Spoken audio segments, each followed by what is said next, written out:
This Farm to Fork segment is sponsored by Netafim.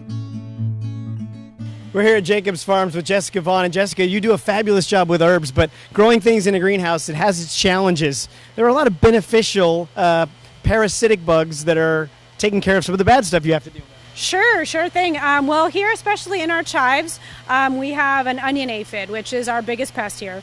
And so for that, we do a number of things, but given that we are, an organic grower, we have a limit to what we can really do. So we use a lot of bugs to eat the bad bugs. So you can see in between our blocks here, we have a couple of different crops, one being a flowering marigold, and one being a mullein plant that acts as a banker plant or a home, a habitat for a predator for the onion aphid.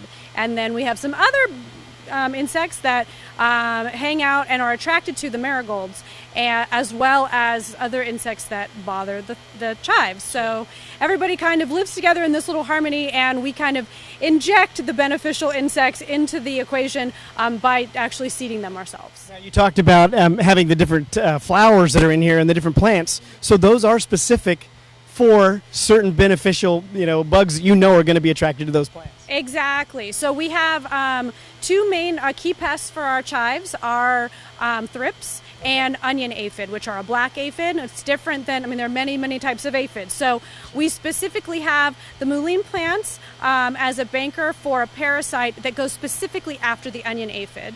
And then we have the marigolds here, which are an attractant for the thrips, as well as for the beneficials that we use that seed and are in the habitat there. Okay, before we run out of time, so with all the different herbs that you have here, each of these environments are specific to a temperature, to an angle, to the density of planting. It is all carefully controlled. It's very specific. So every crop has, to maximize the amount of productivity we have from our greenhouse, every crop has the bed spacing, the plant density, and the climate just right so we can get the most out of it while keeping the plants really happy. For all those delicious organic herbs that you may be eating, there's a good chance that Jessica here at Jacob's Farms put it on your table. For Farm to Fork, I'm Rich Krebs.